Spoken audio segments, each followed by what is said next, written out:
Welcome back, everybody. This is Eric here with Guitarsenal, and I just want to do a very quick video. I'm going to show you just kind of a quick, sort of hackish way to fix your strap studs on your guitar when they've come loose. Here we've got a 72 Les Paul that our strap button has gotten away from us. Now, luckily, you know, the guitar didn't take a dive or fall or anything like that, but I'm going to show you a really quick and dirty way that you can fix it.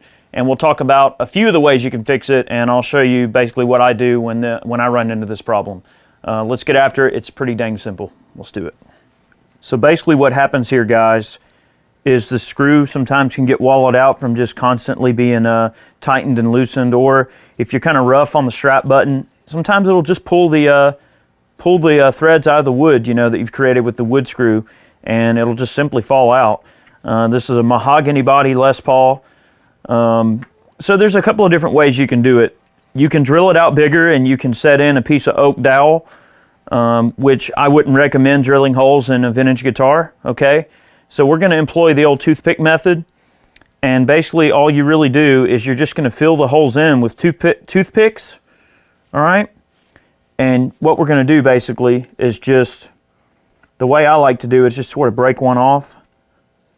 You want the flat end of the toothpick to go into the bottom of the hole, because that's sort of where you want it to set in. All right. We'll do the same thing again.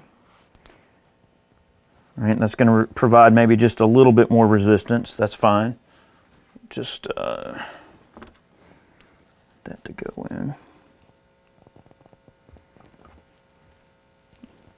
It's a good tight fit in there. It's okay if it hangs out a little bit because it's just going to force itself in there.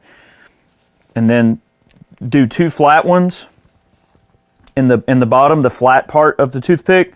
Then the sharp part of the toothpick is going to make up number 3. All right. I've done this a million times, and yep, about like that is probably where you want it. And you can glue them in. We probably are going to take a little bit of, you can use super glue, or you can use some acroglass if you really want to be fancy. This is a 2-part resin and epoxy, basically a hardener and a resin that forms a really gnarly epoxy. We could drop some of that in there and let it sit. And then you can do a couple of things. You can just run the screw in, or you can drill it, which what we're probably going to do is glass it in and drill it. So let's do that. All right, I've mixed up a little bit of acroglass right here, and it's basically 1 to 4 parts. You can use any type of epoxy if you want. You don't have to use epoxy. You can use super glue, and you use whatever the heck you want. It doesn't matter. And really, honestly, you really don't even have to run glue if you don't want to. If you just stuff those sticks in there and just break them off and put the screw in, you'll probably be okay. I did pre-drill just to the minor diameter of this screw because this is a sandwich body. We don't want to be putting a ton of stress because that's right there where this sandwich body comes together. I seriously doubt that a couple of toothpicks is going to cause an issue. However, because this is a vintage guitar and we want to keep her in a pristine playing order, then obviously we're going to be very, very careful here.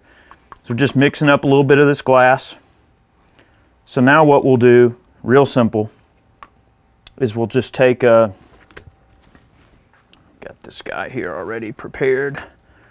Just going to take the strap button. We're going to coat the screw in a little bit of this epoxy. Actually, a lot of bit of this epoxy. Okay. We're going to go for it. Just going to start it by hand. Thank you very much, Chad.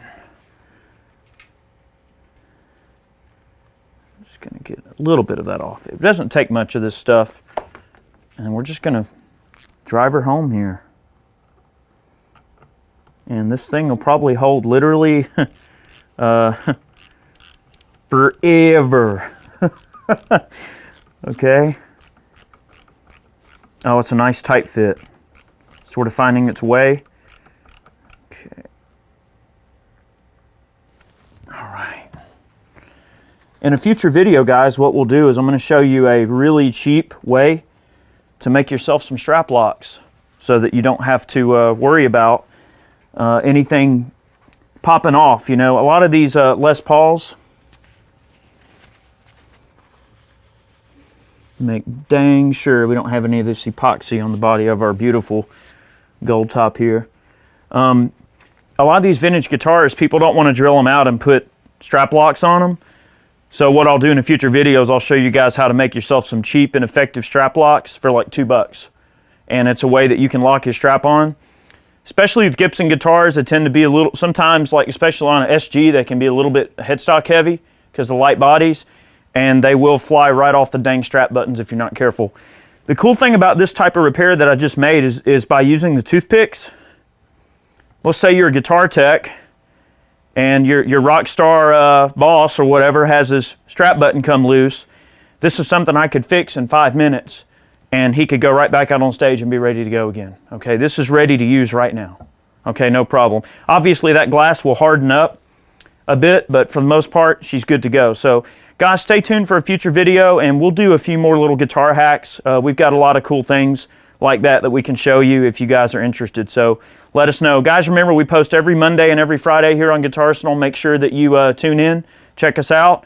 Thank you very much for the support. Make sure you're subscribed, click that notification bell. We'll see y'all soon. So now our 72 gold top can soldier on. Looks like she's going to be just fine. Appreciate it. You guys have a good one.